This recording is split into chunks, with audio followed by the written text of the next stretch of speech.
नमस्कार साथियों, नवक्रांति मीडिया में आपका स्वागत है। मैं हूं संदीप शर्मा। एक बार फिर से दिल्ली में चर्चाओं का बाजार शराब नीति को लेकर गर्म होने वाला है, क्योंकि दिल्ली की रेखा गुप्ता सरकार नई शराब नीति लाने जा रही है और ये शराब नीति का ड्राफ्ट, इस नई शराब नीति का ड्राफ्ट तैयार किया जा रहा है और ये ड्राफ्ट अब अपने अंतिम चरण में पहुंच चुका है।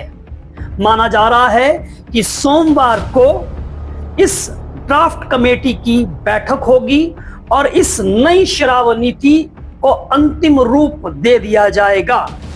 दिल्ली सरकार में मंत्री प्रवेश वर्मा इस ड्राफ्ट कमेटी, नई शराब नीति की ड्राफ्ट कमेटी की अध्यक्षता कर रहे हैं और माना जा रहा है कि नई शराब नीति पर जो है दिल्ली सरकार फूंक फूंक कर कदम रख रही है। आखिर आप जानते ही हैं कि पुरानी अरविंद केजरीवाल की सरकार को डुबोने में शराब नीति ने बहुत बड़ी भूमिका निभाई। शराब नीति ने अरविंद केजरीवाल की छवि को तार तार कर दिया और शराब घोटाला दिल्ली विधानसभा में एक बड़ा चुनावी मुद्दा बना और इस हथियार को, इस चुनावी मुद्दे का बेजा इस्तेमाल भी जो है वो दिल्ली की मौजूदा सत्ताधारी पार्टी और उस समय विपक्ष की पार्टी भारतीय जनता पार्टी ने किया। और अब सरकार, दिल्ली की रेखा गुप्ता सरकार इस मुद्दे पर बहुत गंभीरता से काम कर रही है। दिल्ली सरकार का दावा है कि जो शराब नीति वो दिल्ली को देगी, वो शराब नीति बहुत पारदर्शी होगी और लाभकारी होगी। लाभकारी यानी कि सरकार को भी उसमें लाभ होगा, वेंडर्स को भी, शराब बेचने बनाने वालों को भी उसका लाभ मिलेगा और जो शराब के शौकीन हैं उनका भी इसमें फायदा होगा। तो सरकार का लक्ष्य जो है वो राजस्व को बढ़ाना है। आप जानते हैं कि शराब जो है किसी भी राज्य के स्रोत का एक अहम हिस्सा है और कोरोना काल में तो आपने देखा होगा कि तमाम चीजें बंद हो गई थी, लेकिन ठेके बंद नहीं हुए थे। देश के बहुत सारे राज्यों में खबरें आई थी किस तरह से ठेकों के बाहर लाइनें लगी हुई थी। और वैसे भी एक शेर सुनाता हूं आपको। कहते हैं कि अंगूर की बेटी ने उठा रखी है दुनिया सर पर, खैरियत गुजरी कि अंगूर के बेटा ना हुआ। तो ये अंगूर की जो बेटी है ना साहब, जो शराब है, इसका बड़ा अहम रोल है, अहम भूमिका है और ये तो आपने दिल्ली की सरकार को, पिछली सरकार को डूबते हुए देख भी लिया। अब बात करेंगे कि इस शराब नीति के अंदर क्या खास होने वाला है।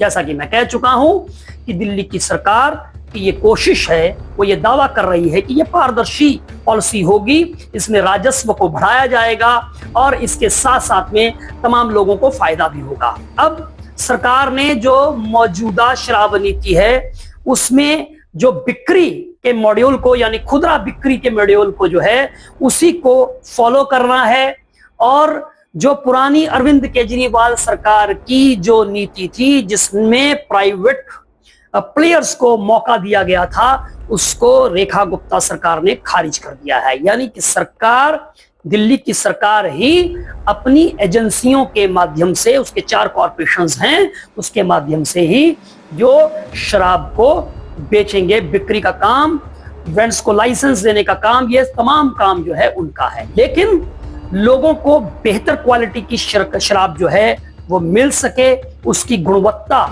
पर जो है कोई समझौता नहीं होगा। शराब के ठेके पर जाते हैं, कई बार ऐसे ब्रांड की शराब जो है वो आपके हाथ में थमा दी जाती है जो शराब के शौकीन हैं, जिनकी क्वालिटी बेहतर नहीं होती है। तो सरकार का ये दावा है कि बेहतर क्वालिटी की शराब दिल्ली के लोगों को उपलब्ध हो सके। इसके साथ साथ में जो शराब व्यापारी हैं उनको भी मुनाफा हो सके। तो इसको लेकर जो पर बॉटल बिक्री होती है, इसको भी सरकार बढ़ाने का विचार कर रही है। हालांकि सटीक आंकड़े तो हम आपको नहीं दे पाएंगे, लेकिन जो सूत्रों के मुताबिक है वो IMFL, इंडियन मैन्युफैक्चर्ड जो है फॉरेन लीकर, इस पर जो है अभी तक 100 रुपए का, 50 रुपए का मुनाफा होता था, इसे बढ़ाकर 100 रुपए किया जाएगा और जो इंपोर्टेड लिकर है यानी कि जो विदेशी शराब है उस पर बॉटल जो है बिक्री अभी उस पे मुनाफा 100 रुपए का था, इसको बढ़ाकर जो है वो 200 रुपए किया जाएगा। इसके साथ साथ में जो ठेके हैं उनको बड़ा किया जाएगा, बेहतर किया जाएगा, यानी कि उसमें उसकी क्वालिटीज जो है अभी बहुत देखते हैं, बहुत सारे छोटे छोटे भी ठेके खुले हुए हैं, तो इस पर भी जो है वो ध्यान जो है वो दिया जाएगा। तो कुल मिलाकर अब ड्राफ्ट सोमवार को उम्मीद है कि ये ड्राफ्ट अंतिम रूप इसको दे दिया जाएगा, उसके बाद सरकार इस खाके के साथ आएगी, जनता के सामने रखेगी। लेकिन अब ये देखना होगा कि पिछली सरकार अरविंद केजरीवाल की सरकार जो शराब नीति पर पूरी तरह से घिर गई और शराब नीति के चक्कर में अरविंद केजरीवाल की कुर्सी चली गई, दिल्ली की सरकार चली गई, पूरी देश में, दिल्ली में, दुनिया में उनकी एक ईमानदार की जो छवि थी वो खराब हुई, क्योंकि जिन वायदों के साथ में आए थे उन वायदों से बिल्कुल उल्टा जो है वो उन्होंने शराब नीति को जो लेकर आए वो काफी उनको आलोचना का सामना करना पड़ा। ऐसे में आपने ये भी देखा होगा कि किस तरह से मनीष सिसोदिया आबकारी मंत्री, शराब मंत्री को उस समय जो है वो जेल की हवा खानी पड़ी। हालांकि जेल की हवा तो अरविंद केजरीवाल को भी खानी पड़ी, जेल की हवा तो जो है सत्येंद्र जैन को भी खानी पड़ी। मनी लॉन्ड्रिंग हो गया, शराब नीति हो गया, शीश महल हो गया, ये तमाम मुद्दे बने। ऐसे में अरविंद केजरीवाल की तरह ही दिल्ली की सरकार जो है कोई ऐसी भूल जो है वो नहीं करना चाहती जिससे विपक्ष को मौका मिल जाए, क्योंकि पुरानी सरकार को, अरविंद केजरीवाल सरकार को इन आलोचनाओं के बाद उस शराब नीति को वापस लेना पड़ गया था। ऐसे में इस सरकार का ये दावा है कि ये नीति हम पारदर्शी होगी, ट्रांसपेरेंट होगी और ये दिल्ली के हित में होगी, व्यापारियों के हित में होगी। अब ये कितनी हित में होती है, क्या इस पर विवाद गहराते हैं, इस पर सियासत फिर से गर्माती है, ये देखने वाली बात होगी। बहरहाल अब निगाहें सोमवार को होने वाली जो प्रवेश वर्मा इस शराब नीति की ड्राफ्ट कमेटी के चेयरमैन है उस बैठक पर है, जिसमें अंतिम रूप जो है इस शराब नीति को दे दिया जाएगा।